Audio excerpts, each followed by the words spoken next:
Once upon a time, in a small riverside village, there lived a poor farmer with his wife and their only son. Though the family lacked material wealth, their hearts were always full of warmth. Each meal consisted of just a few grains of rice and some wild vegetables, yet their home was filled with laughter and love. One year, it rained for weeks without stopping. The once gentle river turned into a raging monster, sweeping away everything: their fields, their thatched hut, and all the precious mementos they had gathered throughout their lives. The family barely escaped, drenched, starving, and trembling with fear as they took shelter on a high hill. The father sat silently, clutching the wet cloth wrapped around his body. The mother sobbed uncontrollably. But amidst the devastation, the 13-year-old son softly whispered, "Father, I still think maybe everything happened because something good is coming." The father's eyes widened in disbelief. In the fading firelight, his face was etched with exhaustion and anger. "What did you say? We've lost everything. Our home, our rice, even the heirlooms, all swept away. And you say this is good?" The mother gently placed a hand on her husband's shoulder and said softly, "He's just a child. He's only trying to comfort us." But the father could not accept it. In a fit of rage, he pointed toward the riverbank and shouted, "Go. You don't understand anything. I don't need to hear empty words." The boy's eyes welled with tears. He didn't argue. Quietly, he walked off into the rainy night, his small silhouette gradually fading into the cold darkness. The next morning, the sky cleared. Villagers began to help each other rebuild. A relief boat from the capital had also just arrived. The mother, still trembling, recounted what had happened the night before, her eyes dry after shedding all her tears. The father remained silent.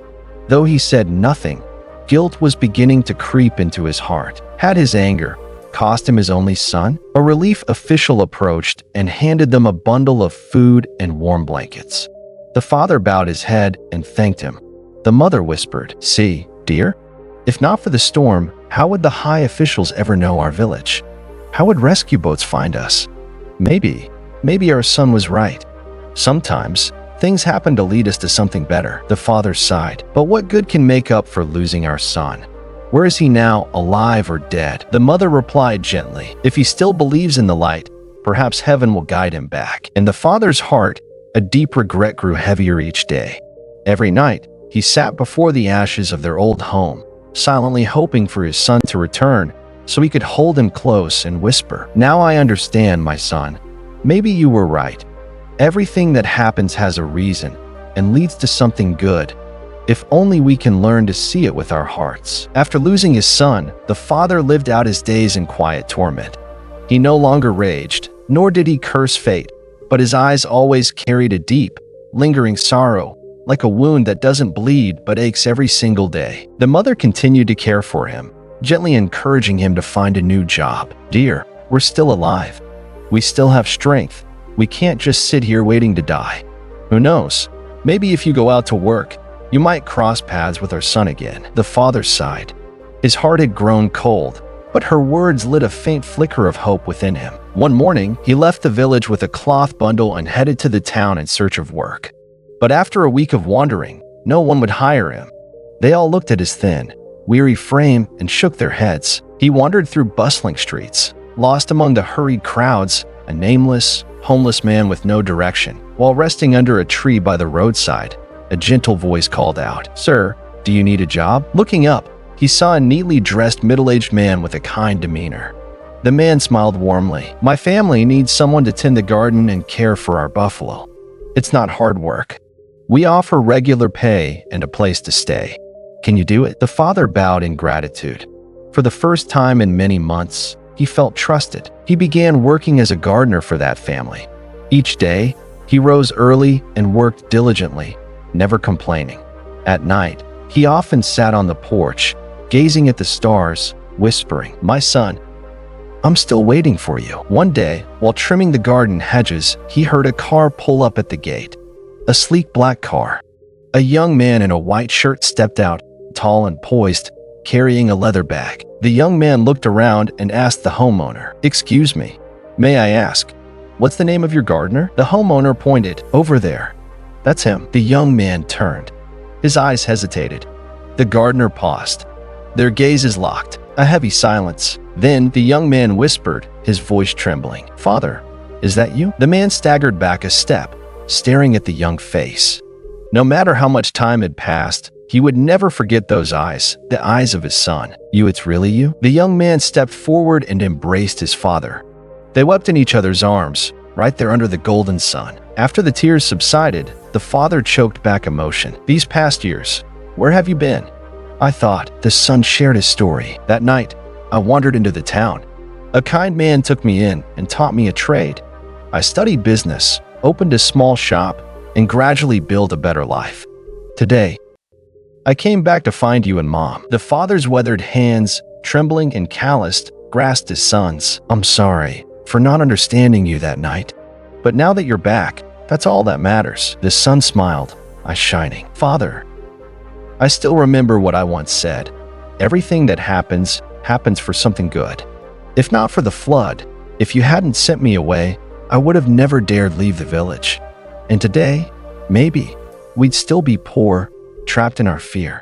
But because of that hardship, I was able to grow." The father said nothing, just nodded, eyes red with tears, as if he had finally understood the words he once rejected. From the day the son returned, the little house in the poor countryside seemed to glow with new life. The father, who had aged a decade from years of waiting and sorrow, now looked younger. The haze in his eyes cleared, and a faint smile returned to his face, once hardened by pain. The son, now a successful young man, never blamed the past. He gently cared for his parents, as if making up for the long days they had endured in silence because of him. One morning, as the first sunlight filtered through the areca trees by the gate, the son spoke to his parents. "I've bought a house in the city, close to where I work. It's not big, but it's peaceful, sunny, and spacious enough. I want to bring you there, so you no longer have to worry about anything." The mother's eyes welled with tears. She had once believed her life would end in that flimsy straw hut, never imagining that, in her twilight years, she would live peacefully, wrapped in her son's love. The father remained silent for a long time, then slowly said, "We don't need a grand house. As long as you live well, live honestly, and live with kindness, we can rest easy. But if you've made up your mind, we'll go with you. Not to enjoy luxury, but to witness you living as a good man." They moved to the city, and the three lived happily together in the new home. The father no longer had to work hard. He spent his days gardening, reading, and accompanying his son on charity trips. The mother helped in the kitchen, cooking traditional meals for the neighbors, who all grew fond of her. One day, while clearing out their old house to sell, the son stumbled upon a small wooden box tucked beneath an old bed frame. Inside was a faded cloth bundle. He unwrapped it and found a rough gray stone, along with a worn piece of paper in his father's handwriting. "This stone was a gift from a hermit I met in my youth. He said it was a test of faith. If one day my son grew up to be a good person, I should give it to him.